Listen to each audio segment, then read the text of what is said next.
Hello everybody, welcome to Stories from History. It's my YouTube channel, and this YouTube channel is really about going over interesting stories from history, kind of things I feel like are worth telling about certain people, events, places, concepts from history, philosophical, mythological, stories from mythology, any type of stories from history. This will be the place for it. Obviously it's a new channel, so yeah, if you are into this type of content, please like and subscribe, and we'll aim to keep pumping out content, keep improving with each video. And I really hope that you do enjoy today's video, because I'd like to start off the channel with a very interesting topic or character, Alcibiades. So if you're a fan of Athenian mythology, you'll know a lot about Alcibiades. And if you've even played Assassin's Creed, if you played some of the Assassin's Creed games, I believe he's in one of them. This guy is a legendary character, and that's no exaggeration. Think of that crazy guy that just has everything, right? This guy is born into nobility. His mother is Pericles' cousin. When his dad dies, he's taken under the guardianship of Pericles, the great Athenian statesman. He grows up noble, rich, great prestige, well-educated. Socrates was kind of one of his early teachers and mentors. They used to walk around together and have debates, and many paintings that you see of the two involve Socrates dragging Alcibiades out of a bed that was, with loads of women. So this guy was a real playboy. This guy was, type of dude to, send 7 chariots to the games himself like a king, and he was also a madman. The stories of him as a kid playing knucklebones in the dirt with his friends, and a massive cart being pulled by oxen is riding right towards him in the middle of the road, and instead of getting in the way, he just continues playing his game, and the cart and the ox has to stop. That's like a kid just playing in the middle of the street nowadays, and a car having to stop for the kid. Once he was dared by his friends to kind of go and slap this older, rich, powerful politician around the head, and he did it. And the next day, in apology, he went to the guy's house, stripped down, butt booty naked in front of him, and said, "Do what you want with me, whatever." You know what the guy told him? He said, No. You put your clothes back on, pal. I'm going to offer you my daughter's hand in marriage. So, this is the kind of insane charisma that I'm talking about. This guy has. This guy's born. It's widely recounted that this guy was the most beautiful guy in ancient Athens, in Greece. This is a point that's stressed, because as you'll see throughout the story with Alcibiades, it's like he has charisma on 10. It's like he's playing full out New Vegas, and it's like he has charisma on 100. Like, he just passes speech checks upon speech checks upon speech checks. So this guy is charisma embodied, but he's also extremely intelligent, extremely tactical, extremely adept at political maneuvering. And as we see, one of the crazy things he does is the Sicilian expedition. So picture this, right?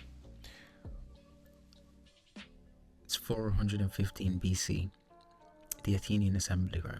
And we got Alcibiades at the front, handsome as ever, charismatic as ever, beloved by all, right? The playboy of Athens. And he says, "Guys, why the hell don't we go and take over Syracuse in Sicily? It's an important Spartan ally. I'm sure we'll get a lot of gold. I'm sure it'll be a great moral victory for us. Like, let's go and take over these losers." And everyone's like, "Yeah, Alcibiades is the man. Let's do it. Everyone's super happy, right? Then you got this older guy who stands up. His name's Nicias, and he's like a good contrast to Alcibiades. He's older, conservative, and he's kind of known as someone that managed to get a nice peace treaty going between the Spartans and the Athenians. So he's very much against this type of idea. But everyone really wants to do it because everyone loves Alcibiades, and he's so charismatic. He knows how to talk kind of anybody into doing what he wants. A demagogue, if you will, alright? He stands up and he's like, no, this is a bad idea, blah, blah, blah, blah. But no one's listening to him. So he decides, let me pull the old reverse psychology trick. And he starts listing out all the things they would need to successfully carry out the expedition. The massive number of boats they need, the massive amount of manpower they need, the massive amount of just all types of resources, right? Nicias believes that this will put everybody off, but it actually has the complete opposite effect. Everyone is more hyped now. They're like, okay, let's freaking do this. Like, this sounds like an epic adventure, man. Like, let's go for it. And you know what? We're gonna put Alcibiades in charge, and Nicias, and another guy called Lamachus, but he's kind of a minor character in this story, I guess. Shout out Lamachus though. So, before the fleet is about to leave, there's these statues in Athens called Hermia, right? It's like a guy's head on a rectangular block, and it has, the male dangly bits at the bottom, right? Someone has chopped these off, unfortunately. Now, these are, sacred statues. So, someone chopping these off is a bad omen. And for some reason, Alcibiades' name gets brought up because obviously he's known as a bit of a mad lad who does crazy things and blah, blah, blah. And we'll see later in the story why it's actually, would not a crazy thing to put past him. But at this time, it's kind of like, okay, what are you blaming him for? He didn't do it. And so he's like, guys, should we do this trial before I go to Syracuse? And they're like, nah, bro, go head off. Go to Syracuse. He's like, all right, cool, I'll go. So he's going to Syracuse, right? Now, him and the other generals are like, let's do this, let's do that. Lamachus wants to go straight in. Nicias doesn't really want to do too much. And Alcibiades is like, let's get some troops from around Sicily first before we take Syracuse, right? Whatever. They're about to decide on a course of action. Who then pulls up as they start to get going? More Athenian boats. They want to take Alcibiades back for trial for the statue violation, the violation of the Hermia. Now, obviously this is kind of stupid on the Athenians' part, right? You've put this guy in charge of this expedition. He's the kind of mastermind of the whole thing. Now he's being recalled back for trial and possible execution. So it's just, you can see that even though Alcibiades is going to play a big part in kind of the downfall of Athens, you can kind of see that the system itself is a bit stupid anyway. Alcibiades is like, alright, you know what, I'll follow you back if I can follow my boat. They're like, yeah, sure, whatever, follow behind us. So the main Athenian boat is driving ahead, blah blah blah, whatever. They look back and they see Alcibiades just peeling off into the horizon. And they're like, well, there goes Alcibiades. He's clearly decided he doesn't want to come back with us and just avoid the trial. But where does Alcibiades go? He doesn't just go on the run. He defects to Sparta, Athens' worst enemy. Not only does he defect to Sparta, he becomes a Spartan. He shaves off the hair, he starts eating the crappy food that they eat, he starts working out with the rest of the Spartans, and he becomes really close with the Spartan king. He advises him to send aid to Syracuse, build up permanent settlement in Attica, which forces the Athenians behind their city walls year-long round, chokes off trade, and some other strategic things, which really, really damages the Athenians. Like, this is bad, alright? So, he's done all this, right? One day, the Queen of Sparta has a child. And everyone can't help but look at the child and think, this guy looks awfully like Alcibiades. Like, he really, really looks like Alcibiades, like to the point where it's alarming how much he actually looks like Alcibiades. To the point where he actually has to flee Sparta because he's wanted because he literally had a child with the Queen of Sparta. Like, I'm trying to emphasize how insane this guy is. Like, he does absolutely whatever he wants. Like, defected from Athens to Sparta, messes up everything for his home people, his land, and then messes up stuff for himself by getting the queen of a foreign nation pregnant and then fleeing. And where do you think he fled to? Not back to Athens, to Persia, the mortal enemy of the Greeks. And he begins advising the Persian king of how to kind of play Persia and Sparta, Spartans and Athens, Sparta and Athens off of each other.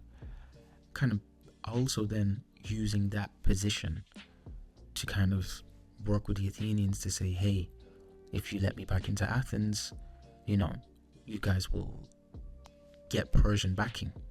So this guy is a real player. He is bouncing everyone off of each other for his own gain, creating chaos, probably contributing to the deaths of like thousands and thousands of people, because he's literally just that much of a mad lad that can't contain himself and does what he wants. And quite frankly, kind of a badass, but that's a story, that's a discussion for another day. But eventually he is accepted into Athens, and not just for any reason. You see, when the Athenians accept him back, they're desperate, because guess what? The Sicilian expedition was absolutely trashed. These guys got destroyed badly. Like, when I say these guys got trashed, like, they got destroyed. Like, I think Thucydides has a wonderful quote about this. Well, not wonderful, but absolutely morbid. He says, "They were destroyed, as the saying is, with a total destruction. Their fleet, their army, everything was destroyed, and a few out of many returned home." So, brutal, right? They lost about 134 triremes, about 30,000 men. The entire fleet was destroyed or captured. Only a few ships escaped. And about 7,000 Athenians were taken prisoner. Most of them were worked to death in the stone quarries of Syracuse. See how intense this war was back in the day? Get worked to death in the quarries of Syracuse? Like, freaking hell. But yeah, Nicias was executed, by the way. So yeah, Nicias was executed. He didn't want to do this. And the story of how the failure happened is actually kind of hilarious in a way, because not really hilarious, but after Alcibiades was recalled back to Athens, Nicias was left in charge, and Nicias was already kind of old at this time. He wasn't really in favor of this whole war as well, and he was sending back messages to Athens saying, please relieve me of my command. I'm aging. I think he was quite ill at the time as well. And instead of relieving him of his command, the Athenians sent him reinforcements, and they sent a new general too, Demosthenes. And both of them attempted to work together to, get this thing done. But the Syracusans were a lot tougher than they expected. A lot tougher, to the point where the Athenians decided, you know what, this isn't for us. We're not going to win this war. Well, this battle with Syracuse. We should retreat. And so they begin their retreat back to Athens. And what happens when they're on their way back? They had seen an eclipse. Now, this freaks these guys out, right? Specifically Nicias, who was known for being a very superstitious guy. And he consults his oracles. He says, guys, what does this mean? What should I do? And they say, you need to wait. like, I think it was 24 more days from now, or 27. One of those two. And they do decide to wait. And that was the biggest mistake that they could have made, because immediately they were trapped by the Syracusans, and Spartan reinforcements came in as well. So these guys were cooked. And yeah, as I said, I read out some of the stats. Worked to death in the stone quarries. Demosthenes offed himself. As I said, Paul Nicias was executed. And yeah, they were destroyed, as the saying is, with a total destruction. So, that's absolutely insane, right? And who kind of benefits from this insane failure? Of course, Alcibiades does. It's 407 BC.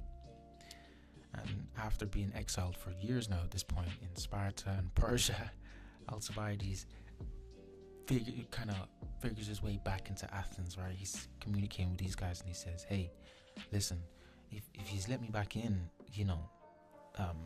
I can get the Persians to support Athens. And Athens was desperate, right? These guys just got trashed in the Sicilian expedition. They needed something. They needed a spark. And the navy at Samos, they actually voted to restore Alcibiades back into command. And then the Athenian assembly followed. So this guy sails back to Athens in style, right? He enters the city in triumph. Imagine that. After defecting, messing stuff up for them so badly with the whole, giving Sparta information about how to beat them, the fleet at Syracuse getting destroyed, using the Persians to influence them, this guy manages to get welcomed back as a hero. The sailors loved him, the people cheered, the people were happy to see this guy back. Like, that's insane. And he was granted immunity for past crimes and reinstated as Strategos Autocrator, Supreme General. And the crazy thing is, this guy comes back and starts getting wins. And he actually is parading around Athens, Spartan and Persian allies that were captured. He should make spectacles, and he kind of actually gets the morale going a bit. People are like, what? Good idea to bring this guy back, man. Like, Athens is back on top, baby. They forgave everything. They didn't care, It's like he's like that one ex that you just it's hard for people to let go of.